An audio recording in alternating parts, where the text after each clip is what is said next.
As employers and employees start to navigate this new normal, some may find themselves wondering what their rights and obligations are in terms of the COVID-19 vaccine and the workplace. To gain some expert insight on this topic, today I'm joined by Kelly DuFord Williams. She is the founder and managing partner of Slate Law Group.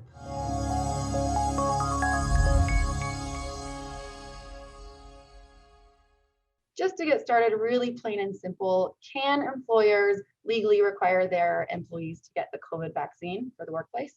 Yes, they can, but with every rule, there's an exception. So, of course, that's the legal answer. So the short answer is yes, and the long answer includes a couple of exceptions. And I guess to kind of get into those exceptions, what are the potential legalities of an employer either incentivizing or requiring their employees to get vaccinated? The best thing to compare the COVID vaccine to is almost like having to send a child to school, meaning you're required in the majority of states to have your children vaccinated, particularly in more stringent states, regardless of religious beliefs, et cetera. And so that's kind of where that law sits kind of now. I actually think the COVID vaccine, when it comes to adults, is actually a lot nicer than some state laws when it comes to children going to school. However, when it comes to incentivizing employees, monetarily incentivizing them, probably not the best idea. Letting them know, hey, if you're going to get that COVID vaccine, if you want to do it on a Thursday or a Friday, particularly Friday at 11, 1, whatever it is, you don't need to use your PTO. You don't necessarily need to use your sick time. Just take the rest of the day off. And that is probably the best incentive you kind of can do, because otherwise it may look like you're kind of pushing certain things on certain populations, and that may end up in a lawsuit. I think that's the number one thing. I don't want to say I predicted, but I did predict from this whole issue is that you just see more and more now lawsuits coming out of not being allowed to go back to work because you're not vaccinated or whatever else it is. So I would say when it comes to incentivizing, stay in the lane of, an afternoon off to recover, or, if they get it on a Thursday, maybe a Friday off. So that would be the biggest incentive I would give.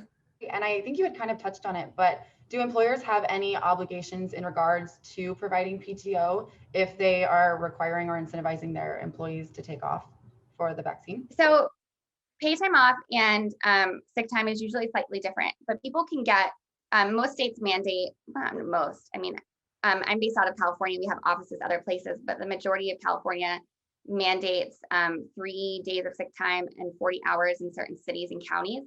So I would say I would feel an obligation regarding sick time based on your city, state, and federal laws. If your state happens to be one that does not mandate sick time, you're not necessarily required to give it to recover from the COVID vaccine, but I definitely would as a good human being. Legally, if you live in a state where sick time is required to be provided, employees can absolutely take that. So for example, in California, they require at least throughout the entire state 3 days of sick time. And so an employer can use, or an employee can use up to those 3 days of sick time to recover from the COVID vaccine. Paid time off is slightly different. It's more like vacation time unless you combine both of them.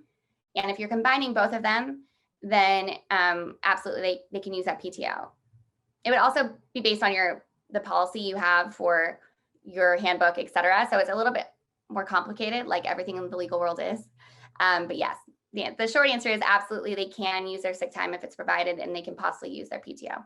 Great. And I know that some types of industries might be a little more tough to handle with having all their employees in the same place.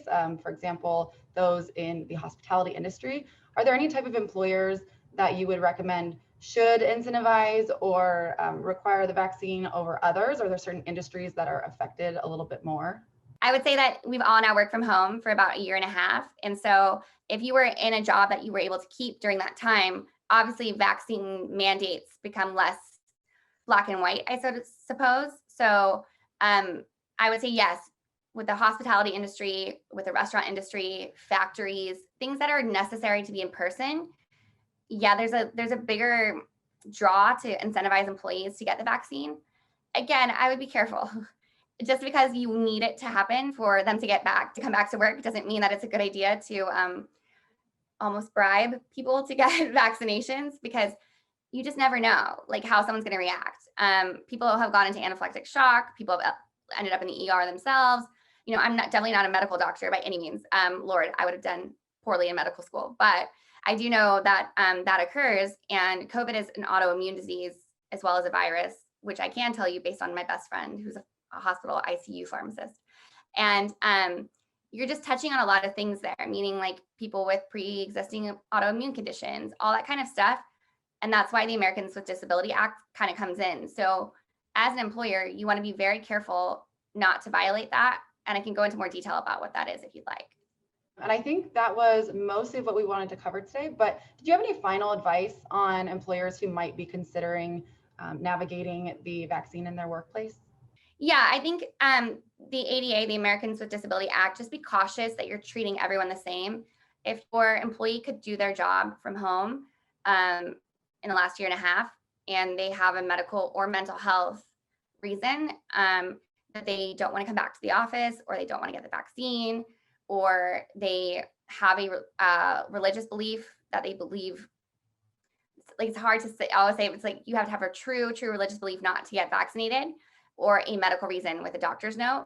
But just be careful. If someone brings it up, consult a lawyer. Like your lawyer should be somewhat of your best friend at the moment, because you don't want to meet the litigation version of the law. You'd much rather just meet the employee handbook transactional version of the law and create great policies before you have everyone come back to work, or before you decide what your policy is to the vaccine. You want to make sure it's on point so that you don't get sued as a result. Because I think we're seeing that happen more and more right now.